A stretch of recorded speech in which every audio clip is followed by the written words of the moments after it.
Good morning from the White House. I'm Jennifer Klein, and I'm the director of the White House Gender Policy Council. Thank you all for joining us here today on International Women's Day for an historic announcement and an exciting conversation with young women leaders from around the world. I'm joined here today by the Secretary of State, Antony Blinken, the Acting Director of the Office of Management and Budget, Shalonda Young, and the Administrator of the United States Agency for International Development, Samantha Power. Before we begin, I want to take a moment to note the grave situation for women in Ukraine. Already, more than 2 million have fled Ukraine into surrounding countries, and this doesn't include those who have been internally displaced. The United States is obviously concerned about the protection of civilians in this conflict, including women and girls, some of whom are exposed to gender-based violence, LGBTQI+ individuals, as well as other vulnerable populations. This International Women's Day, we stand with the women of Ukraine fighting to defend democracy, freedom, and safety, and with the women of Russia who have dared to stand in protest. With that, I'd like to turn it over for a message from Secretary Blinken.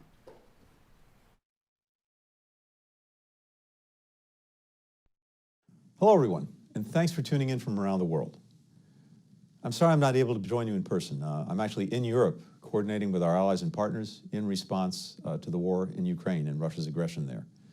But I want to say a few words about International Women's Day because it's an important occasion, not only to commemorate the remarkable achievement of women and girls around the world, but to remember that full and equal rights for women are key to a stable and thriving society.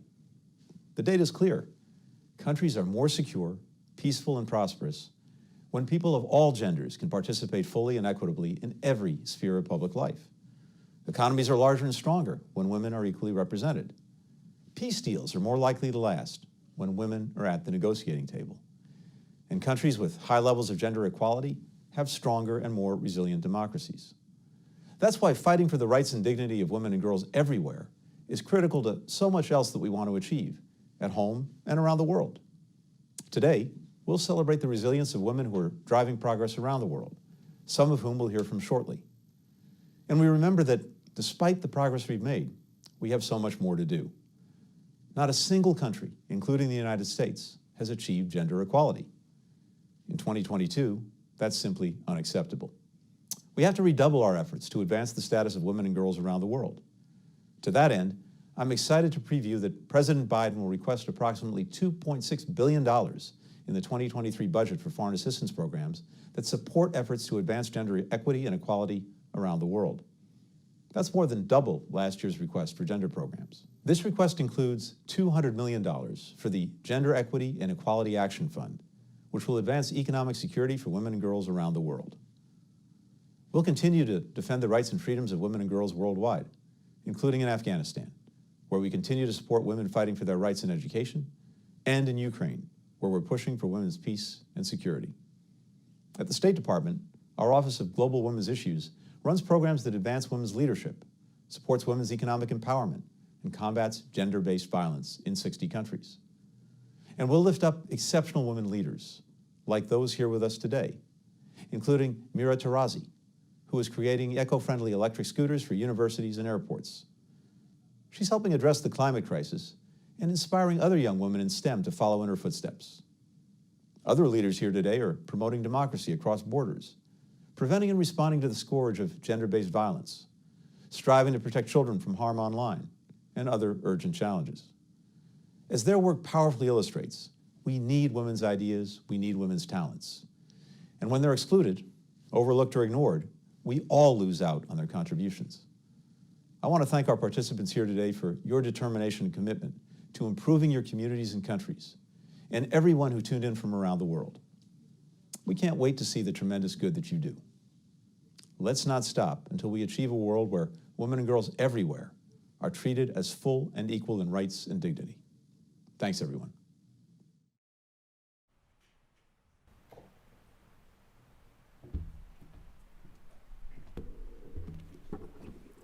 Good morning. I'd like to thank Secretary Blinken for his remarks and for his commitment to women and girls around the world. And I'd like us to especially thank him and the entire State Department and USAID for their work on the crisis in Ukraine. Administrative Power, Jen Klein, thank you both for your leadership. I can't imagine a better way to kick off International Women's Day at the White House than to be with these two incredible women from around the world. I had the chance to really explore and fall in love with these issues while working for my longtime boss, Nita Lowy. She was the first woman chair of the House Appropriations Committee after a very long history. So you won't be surprised to know she has the biggest portrait in the room at this point. Part of her legacy that I was proud to work with her on, it was her commitment to educate girls around the world by promoting basic education. And in fact, funding provided for basic education is now named in her honor, and I'm so proud to have worked with her on those issues. I also recently became a mother. I have a 4-month-old girl. People tell you this is a life-changing event. I did not believe them. I believe them now. To think of women and girls around the world who are in vulnerable situations, mothers and daughters, my heart goes out in a very sincere way, and especially watching the situation in Ukraine unfold. It's unimaginable, and we are here as partners to help and assist in any way possible. President Biden often says, "Don't tell me what your values are. Show me your budget, and I'll tell you what you value."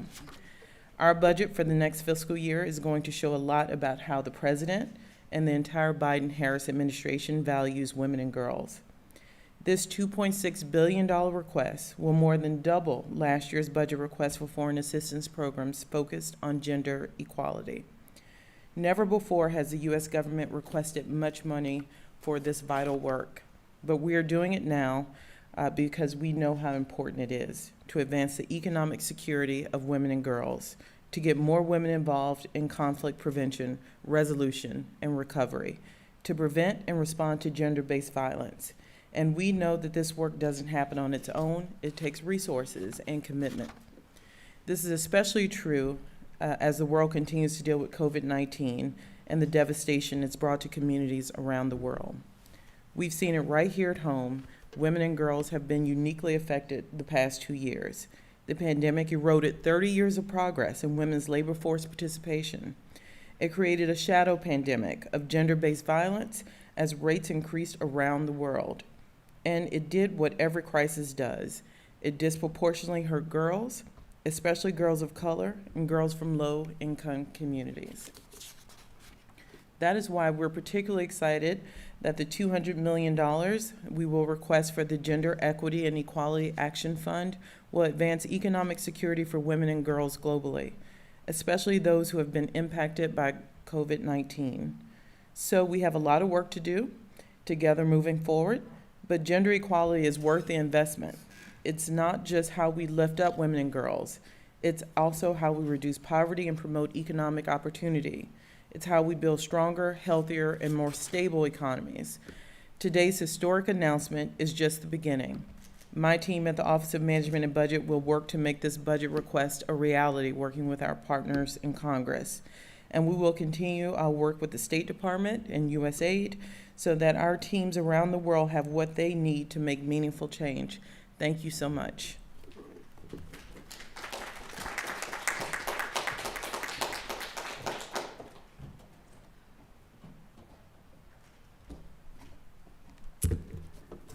Good afternoon, everybody. Somewhere in the world. Shows you how long I've been up. Good morning here in Washington, and happy International Women's Day.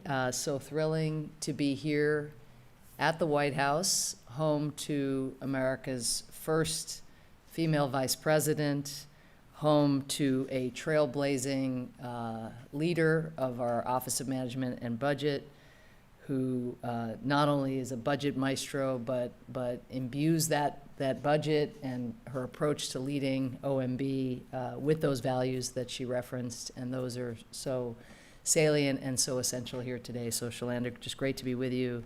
Thank you to Jen Klein and the entire White House Gender Policy Council, not only for organizing this event, but for everything you've done over this last year to spearhead initiatives of this ambition, of the ambition that we're speaking to here today. And I guess it's happy birthday. It's 1 year today, I think, since this council came into existence. And really excited to hear the fierce, trailblazing women who will be part of the panel discussion in just a bit. Last week, I traveled to the border between Poland and Ukraine, where I witnessed firsthand the toll that Russia's unprovoked, horrific invasion has had on Ukrainians. In less than 2 weeks now, to this day, this brutal invasion has forced 2 million people to flee the country. I was speaking to my Polish counterpart not that long ago, and he was describing 100 people crossing the border every minute in Poland, and that number is likely to increase. The most salient, striking aspect of seeing people as they came across the border was that it was virtually all women and girls. Women who will now be in a position of figuring out how to provide for their rump families, since the husbands, the sons, the fathers have stayed behind in order to try to repel this invasion. So this is the fastest flight of refugees in Europe since World War II, and it has summoned all of us to dig deep and to think about what more we can do to stand in solidarity with women, men, children of all ages, to stand with the people of Ukraine. The invasion has also revealed the resolve of the Ukrainian people. I think we all see that, and especially Ukraine's women. From leading protests in the Maidan, in Kyiv, in the Revolution of Dignity, to fighting for pro-democratic reforms and economic integration, whether in civil society or taking that risk and going into elected politics and becoming members of parliament, to now organizing resistance efforts in cities across the country. These women have spent decades fighting for a free, independent, and prosperous Ukraine. And we are incredibly fortunate today to have one of these women, Daria Onishiko, here with us today, someone who has advocated for religious freedom and gender equality in Ukraine, and is now doing everything she can to organize support for Ukrainians in Poland. I look forward to hearing from her on our panel shortly. In Ukraine and around the world, we do recognize now more than ever the importance of U.S. leadership in efforts to uplift the rights of women and girls. And with President Biden's $2.6 billion budget request for gender programming, the largest ever, we are entering a new era. This commitment, if we can secure it up on the Hill, will double our current gender investments. Imagine what that will mean. It will help us equip more girls with the education that they need to achieve their dreams, in accordance with Nita Lowey's vision so long ago. It will allow us to work with more men and boys to transform the harmful gender norms that so impede progress and to stamp out gender-based violence. It will advance women and girls' civic and political leadership so that more women are at the table, at every table. It's a struggle, it's a global, universal struggle to ensure greater representation, and giving young women leaders the tools to take that leap and the confidence to take that leap is going to be critically important. It will strengthen the rights of LGBTQI+ people around the world, and it will help us unlock opportunities for more women to pursue good jobs, advance their careers, and support their families. But these investments won't just be numbers on a page of line items in a budget. They will drive meaningful change in the lives of literally millions of women and girls, 6 of whom are with us today, including Daria. In a moment, we'll hear from them about their work to ensure that gender remains core to the conversation surrounding the world's most pressing challenges, from COVID-19 to climate change to rising authoritarianism. Around the world, women like those assembled here continue to confront discrimination and continue to tear down systemic barriers that are holding them back or trying to hold them back. They encourage young women to run for office and engage in peace talks, lead grassroots movements to tackle climate change, and advocate for reproductive health so that women can choose if and when they want to begin or expand their family. And yet, despite the good that these and other women do, despite the mountains of evidence that investing in women's education and empowerment yields dividends in everything from economic growth to peace and stability, we still struggle to produce budgets that demonstrate our belief in the potential of women and girls. Well, today, we don't just affirm the importance of unlocking that potential. Thanks to the leadership of President Biden and Director Young, we invest in it. And by doing so, we will fill the world with even more stories of powerful young women, just like the ones we are about to hear. Thank you so much.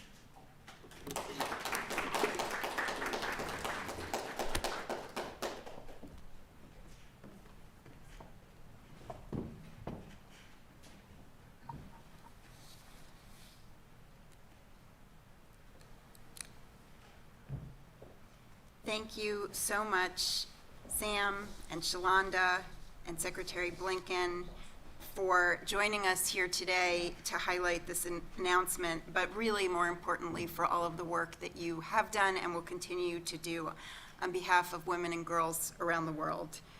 Now I'm delighted to turn to our special guests, 6 young women who are making change across the world.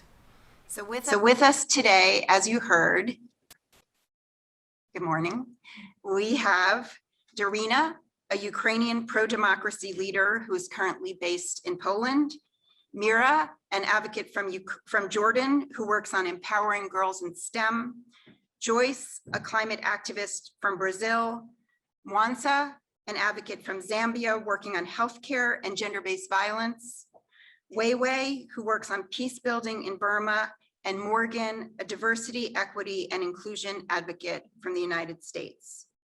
So I'm going to kick off the conversation with you, Darina.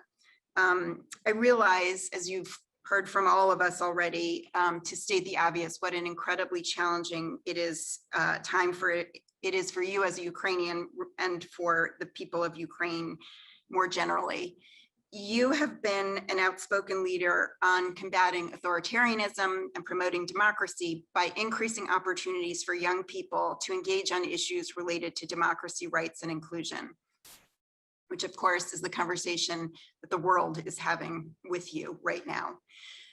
Can you share with us what are a few concrete ways that global partners can more effectively involve the rising generation of young women in civic and political engagement and leadership? Thank you. It is an honor for me to be joining this event today. Unfortunately, this International Women's Day comes at a time when Ukraine, my country, is under military attack by Russia. Thank you for kind words of solidarity, Secretary Blinken and Administrator Power. It is really wonderful to hear US efforts for gender equality. I'm speaking to you today from Warsaw, Poland, that already received more than 1 million of fleeing Ukrainians. As the world celebrates International Women's Day, Ukrainian women are fleeing their homes with children, fighting to defend their country, and working to provide humanitarian support for Ukrainian civilians and also soldiers. Even my own mother helps territorial defense in the Western Ukraine. Their strength, bravery, and resilience are symbolic of the spirit of the nation. And the United Nations Resolution on Women, Peace, and Security 1325 is more relevant than ever in Ukraine. But today and every day, we need to remember that whatever the crisis, from conflict to climate, all women and girls must live free, equal, and in peace. They need to have a right to education, participate fully and meaningfully in public life, voice their opinions, and enjoy human rights.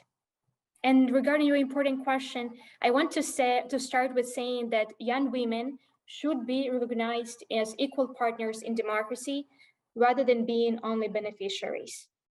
To have meaningful engagement of youth and especially young women, global partners need to commit to a participatory process in which their ideas, experience, knowledge, and perspectives are really integrated throughout programmatic policy and also decision-making structures.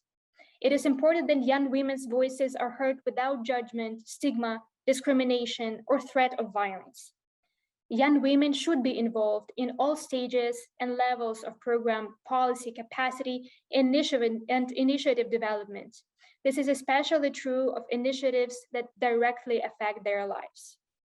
We need diverse representation that goes beyond tokenism and includes young women's engagement from also marginalized populations.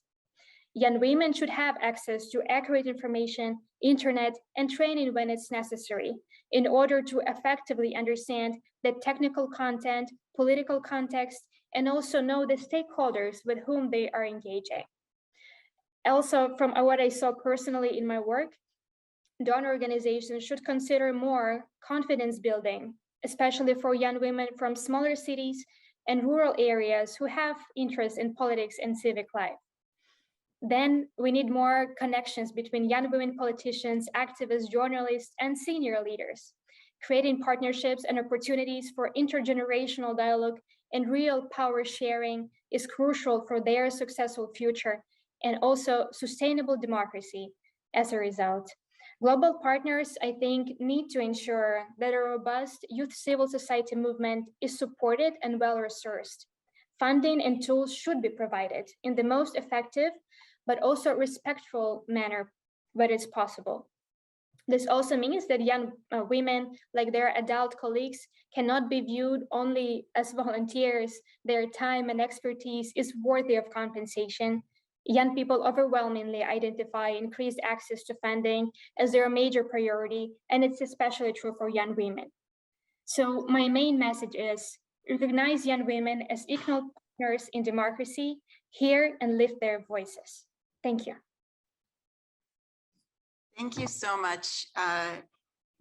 All of what you just said is incredibly wise, and I hope people really listen to the very specific, very practical guidance that you just gave. And I actually just have to take a minute. I wasn't planning to say this, but my family is actually from Ukraine. My father's parents were from Western Ukraine, and I had the chance to go visit their birthplace near Uzhhorod in 1990. And so I speak to you as a American, obviously concerned very much about the situation in Ukraine, but also there is a personal connection that I just wanted to share. So thank you for the work that you've done. And we are all thinking of you, your family, your country. Mira, I'm going to turn to you next. I hear that you're the only woman engineering student at your university, joining the 20% of engineers globally who are women, a number that is still far too low. Your love of cars, I guess, inspired you to co-develop an idea for eco-friendly transportation options. For you and the young women you mentor who are interested in pursuing careers in engineering or other STEM fields, what factors are important to creating the academic and professional environment where young women can participate fully? It's an honor for me to be here celebrating International Women's Day. I'm Mira Tarazi from Jordan, Global Solutions Alumni, a program implemented by IREC. Global Solution is supported by the Stevens Initiative, which is sponsored by the US Department of State. From being the only female studying automotive engineering to speed racing among males, this has been always my passion since I was a child. I have faced a lot of criticism for choosing my career. You are a girl, this is a field for men, try something else. This is an example of what I hear on a daily basis. And this can result of females losing interest in STEM subjects. These challenges absolutely doubted me, yet my parents and family support played an essential role in overcoming these societal gender stereotypes. Confidence is also a key. Trying to work hard to prove that you have all abilities required. My advice for females trying to excel in male-dominated fields is to always strive for more through internships, connecting with experts, or taking part in programs like Global Solution, during which I have collaborated with a binational team from Jordan and US following design thinking process to create a sustainable business solution. We all need to work together towards encouraging women to pursue STEM careers. It starts with more exposure for both girls and boys at a young age to sciences, providing more knowledge. I have participated in a STEAM camp with She's Great, a program funded by the US Department of State and implemented by IREC. I had the opportunity to mentor girls and boys and encourage them to pursue STEM careers and advice on future universities. A male participant mentioned that he never thought that there would be a girl that's passionate about cars and automotive engineering. Therefore, exposure is important in breaking stereotypes, as well as providing an encouraging environment for girls. Also, academic institutions need to find ways to bridge between job market and their students. This will provide women with an opportunity to practice in real world. It is important to have women educators as role models in STEM fields. Women inspire each other. Professionally, we need to change the misconception that STEM careers are not family-oriented when compared with others. Employers and organizations worldwide must put policies in place to provide equal job opportunities and career growth guidance. At last, I would like to address all women today. Having the courage to participate is a win. Thank you so much. I'm going to turn to Joyce now.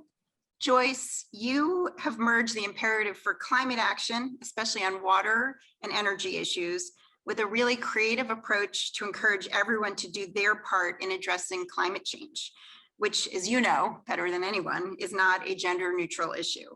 What advice do you have for global partners on how they can support women and youth-led climate movements? Hello, everybody. Can you hear me well? So, Bai Shapa, it's how we say in Guarani indigenous language. Hello to all of you. I'm very happy to be here.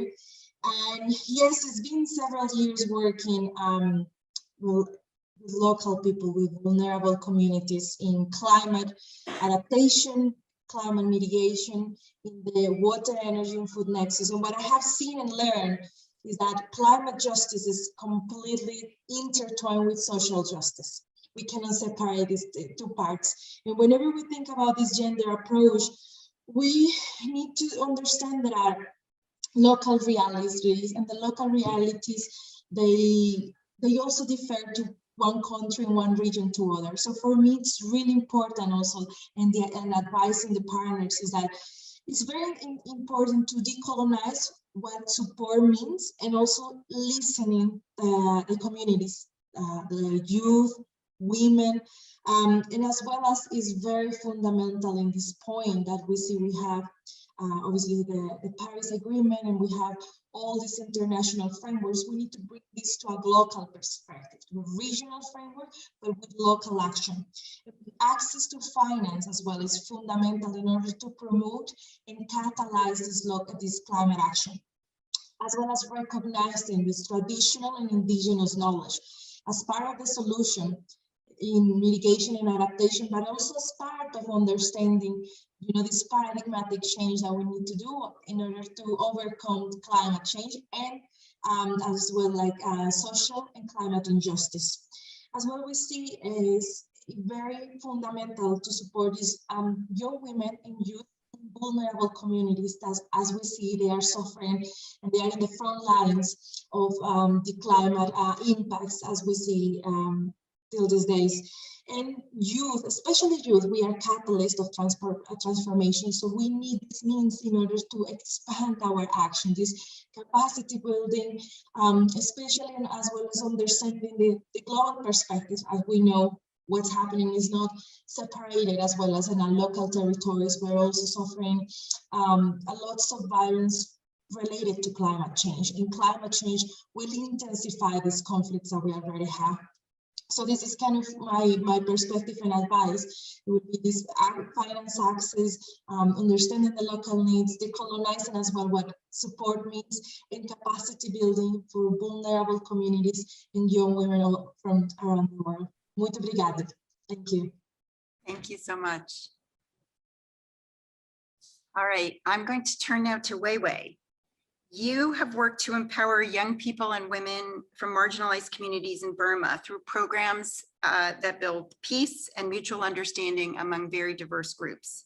how can the international community better protect women in or affected by armed conflict? Thank you very much. And thank you very much for your questions. Today, I am honored to be here with my fellow women, leading our global calls for change.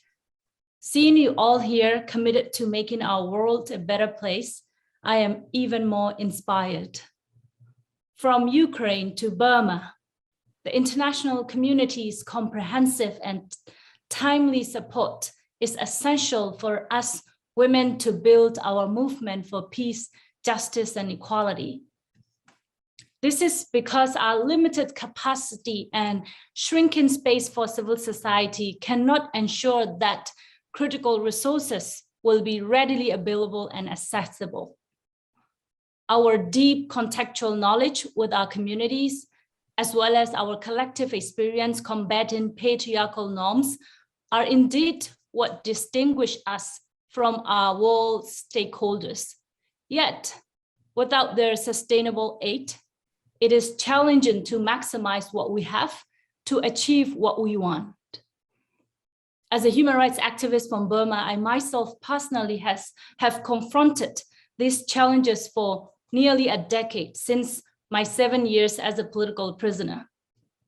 My organization, Women's Peace Network, have faced many barriers in empowering youth and women across the country, or fighting against discriminations, or in building peace among different ethnic communities, especially when involving my community, the Rohingya, the most persecuted community in the world, one of the most persecuted community in the world. These barriers were deeply systematic, and these barriers include accessibility to resources and sometimes can become a threat to our life and security. When women are at serious risk of losing their life to war crimes and other mass atrocity crimes, they cannot be left alone.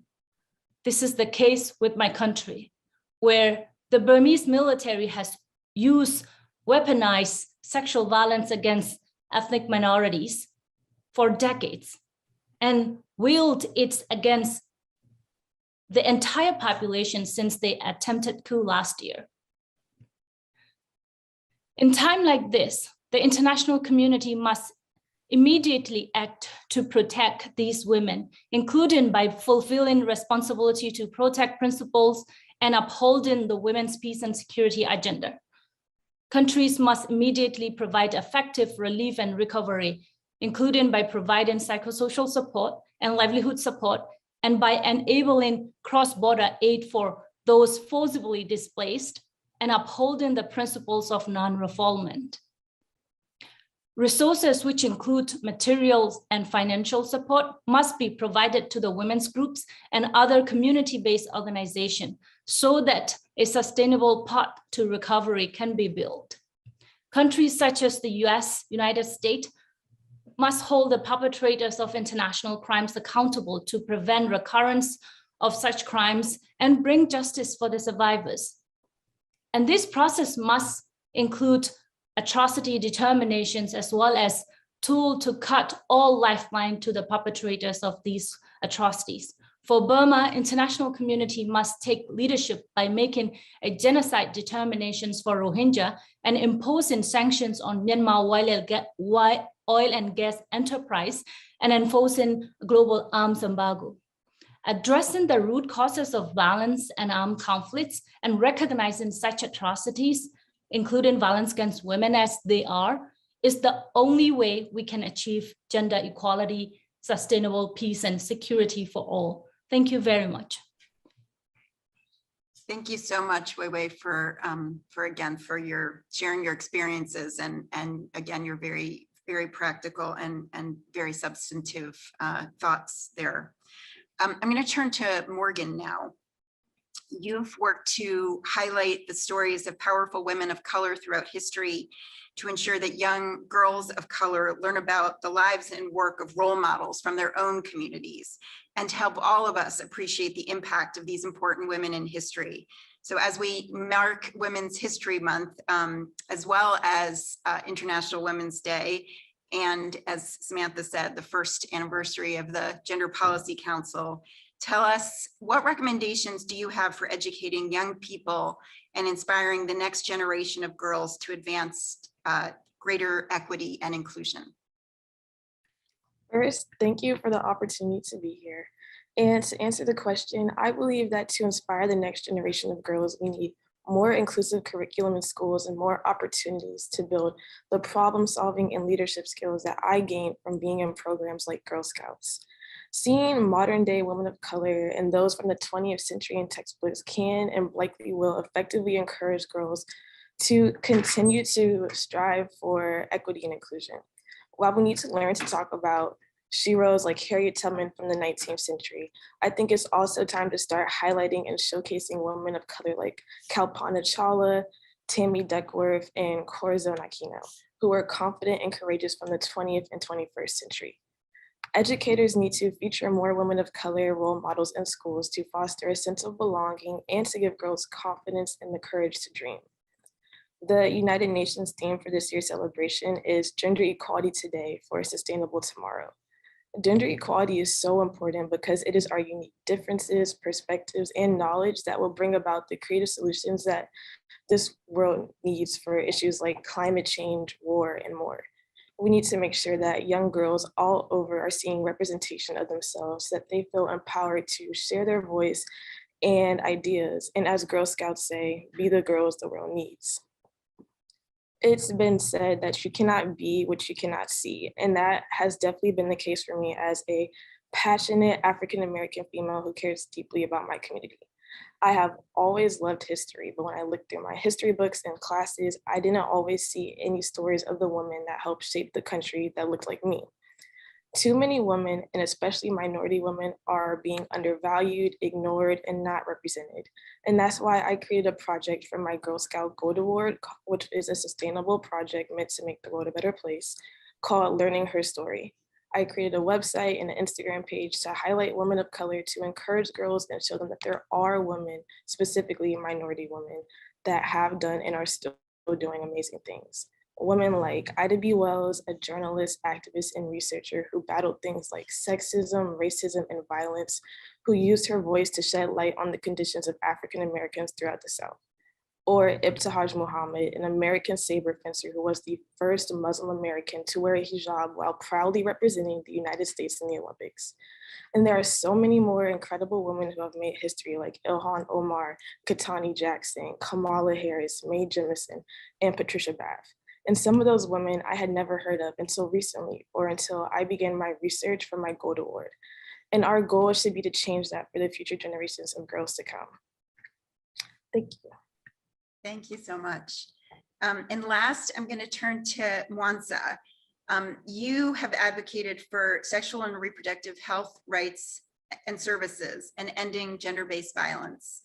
How can development efforts better address the needs of young people, especially young women in healthcare, particularly with respect to how health systems are designed and how healthcare is actually delivered?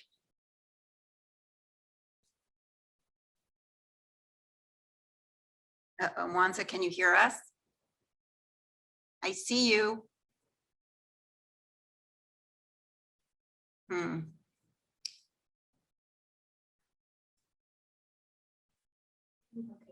Okay, all right, I'm so sorry.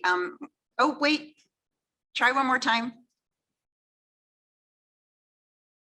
We can't hear you. Hello? There you go. So glad we could hear from you. Such a privilege for me to. Oh no.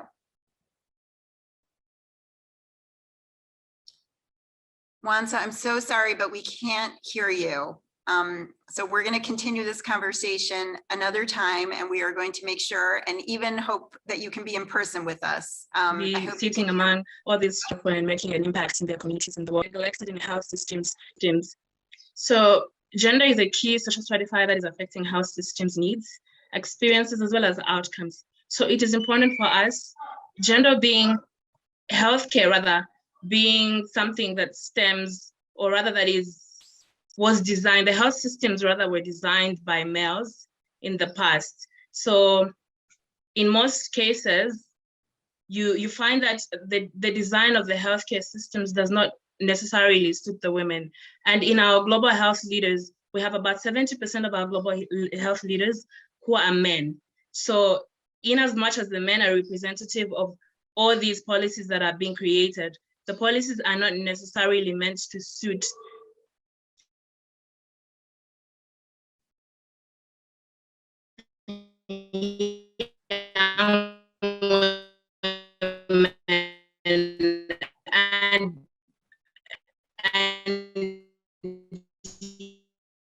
in the healthcare. And one of the barriers that I realized that I came across during my research and during the work that I've been doing here in Zambia is that there's a gender bias in our healthcare systems. So one of these gender biases is a disbelief in the symptoms of women. Women are experiencing a lot of problems in the healthcare systems or accessing healthcare services. Also, because they're socioeconomic minority, it is very difficult for them to go and access these services. So we need our healthcare system, we need our primary healthcare to be more accessible, to be available for these women, to be accessible by these women, to be acceptable. They need to be treated with dignity in these healthcare facilities, and they need to be able to access quality healthcare. That is the only way that we're going to be able to attain universal healthcare for all. So I believe that we have a lot of work to do. We need to be deliberate in the policies that we are creating. We need to make sure that we have available funding that is pushing for the provision of healthcare services for all and not just for the privileged communities. We also need to ensure that we have awareness, because most women rather, are experiencing a gender bias and they're unaware that they're experiencing these things. So we need to be able to invest in our education, because I believe healthcare and gender are cross-cutting issues. So we need to be able to invest. We need to be able to be deliberate in the policies that we create. We need to be able to create facilities that are available for all people. So it's an example that I would give is if you built a hospital in a rural area and some of the people in the rural area are unable to access it, then we're literally solving nothing by doing that. So we need to be deliberate in the policies that we are making, and we need to ensure that the funding is directed into the resources are directed into proper resources, so that everybody is able to access these services, and that women and girls are represented in all areas of the community. Thank you. Thank you so much. We got all, but most, but not all of what you said. But I want to thank you for sharing, and I want to thank all of you. I mean, I think that it is entirely obvious that the best investment we can make is in people like you, women who are doing great work to advance gender equity and gender equality around the world. And you are the best investment. The work you have done and will continue to do is incredibly meaningful. So let me end by thanking all of you and others like you, by the way, who are out there doing the work. And to thank my colleagues again for taking the time to be with us and to announce this historic investment in the future. So thanks very much, and happy International Women's Day.